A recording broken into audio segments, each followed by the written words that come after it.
శ్రీమాత్రే నమః. భక్తి శంఖ్ ప్రేక్షకులకి స్వాగతం. ధర్మ సందేహాల్లో ఇంకొక ప్రశ్న. ఈ ప్రశ్న వినగానే నాకు నవ్వు వచ్చింది.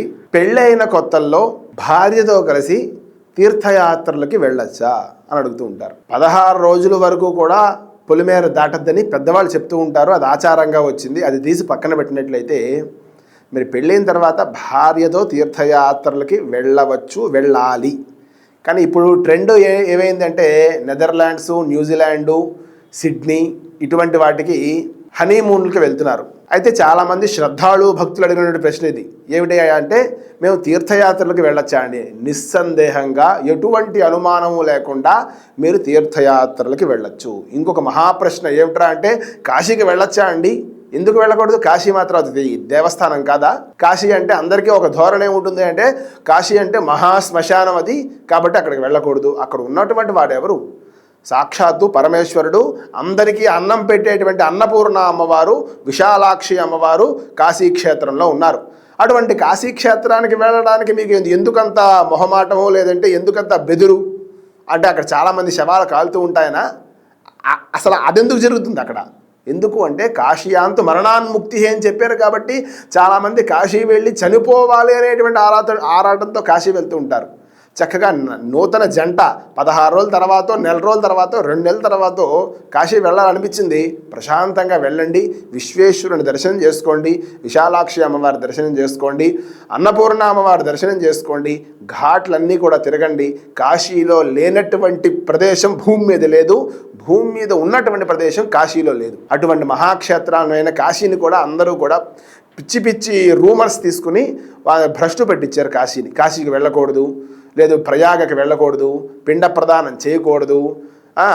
కాశీలో అలహాబాద్, ఇప్పుడు ప్రయాగరాజ్గా చెప్తున్నటువంటి అలహాబాద్లో వేణిదానం చేస్తారు.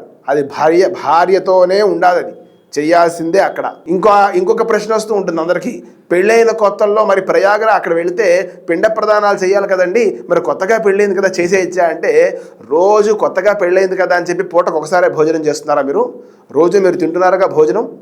అలాగే పిండ ప్రదానము అంటే విశేషమైన క్షేత్రాల్లో పిండ ప్రదానం చేస్తే మీ పితృదేవతలు మిమ్మల్ని ఇంకా ఆశీర్వదించి సంతాన ప్రాప్తి, మీకు ఆలస్యంగా ఉన్నటువంటి ఉన్నా సరే ఇలా మీరు చేయడం వల్ల మీకు తొందరగా సంతాన ప్రాప్తి కలుగుతుంది. అటువంటి మహాపుణ్యక్షేత్రం కాశీ, లేదంటే గయా, ప్రయాగ, ఇవన్నీ కూడా మహాపుణ్యక్షేత్రాలు. వీటన్నిటికీ కూడా ఖచ్చితంగా నూతన జంట అయినా సరే ఎటువంటి మొహమాటం లేకుండా వెళ్ళొచ్చు. చాలామందికి అపోహ ఉంటుంది. ఏమిట్రా అంటే ముసలవాళ్ళ అయిపోయిన తర్వాత వెళ్ళాలి కాశీకి, ముసలాళ్ళు అయిపోయిన తర్వాత ప్రయాగకి వెళ్ళాలి, ముసలవాళ్ళు అయిన తర్వాత గయకు వెళ్ళాలి. అప్పుడు వెళ్ళి ఏం చేద్దామని మీరు మీకు అక్కడ జపం చేసేటువంటి ఓపిక ఉండదు, కీళ్ల నొప్పులు, కాళ్ళు నొప్పులు ఉంటాయి, గంగా స్నానం చేసేటువంటి ఓపిక ఉండదు, చలి వేస్తూ ఉంటుంది. అప్పుడు వెళ్ళి మీరు ఏం చేద్దామని? వయస్సులో ఉన్నప్పుడు వెళ్ళారు అంటే అక్కడికి వెళ్ళి చక్కగా ప్రతిరోజు గంగా స్నానం చేసి, లేదు మధ్యాహ్నం 12 గంటలకి దేవతలందరితో పాటు మణికర్ణికలో స్నానం చేసి వెళ్ళి విశ్వేశ్వరుని దర్శనం చేసుకుని, మీకు ఆసక్తి ఉంటే అక్కడే కూర్చుని పంచాక్షరి జపమో, లేదంటే శివాయ గురవే నమః అనేటువంటి జపమో చేసుకుని, ఇన్ని అవకాశాలు మీకు యవ్వనంలో ఉంటాయి. వృద్ధాప్యంలో ఏమి ఉండవు. ఇప్పుడు చేసినవన్నీ కూడా మనం గుర్తు తెచ్చుకుని ఆ పరమేశ్వరుని తలుచుకోవడమే మనం వృద్ధాప్యంలో చేయాల్సింది. అందరికీ ఏమిట్రా అంటే జపం, ఎవడైనా జపమాల పట్టుకుని జపం చేస్తున్నాడు అంటే ఏమిట్రా ముసలోళ్ళ జపం చేయాలండి? వయస్సులో ఉన్న వాళ్ళు జపం చేస్తేనే ఎక్కువ ఫలితం కలుగుతుంది. వాళ్ళ మనస్సు ఒక దగ్గర లగ్నం ఉంటుంది. పెద్దగా అయిపోయిన తర్వాత వాళ్ళ దగ్గర మనస్సు ఏం లగ్నంగా ఉండదు. వాడేం చేస్తున్నాడు, వీడేం చేస్తున్నాడు అనే ఆలోచనలే మనస్సులో ఉంటాయి. కాబట్టి ఈ యొక్క వీడియోతో మీకు 2 ప్రశ్నలకు సమాధానం. ఏమిటి? యవ్వనంలో ఉన్నప్పుడు మీరు తీర్థయాత్రలు చేయండి. రెండో ప్రశ్న సమాధానం ఏంటయ్యా అంటే నూతన జంట కూడా ప్రతి ఒక్క పుణ్యక్షేత్రానికి వెళ్ళి రావచ్చు. ఎటువంటి దానికి వెళ్ళకూడదు అనే దానికి ఎటువంటి శాస్త్ర ప్రమాణము లేదు. ఉన్నట్లయితే నాకు కామెంట్ పెట్టండి, నేను కూడా చదువుకుంటాను. శ్రీమాత్రే నమః.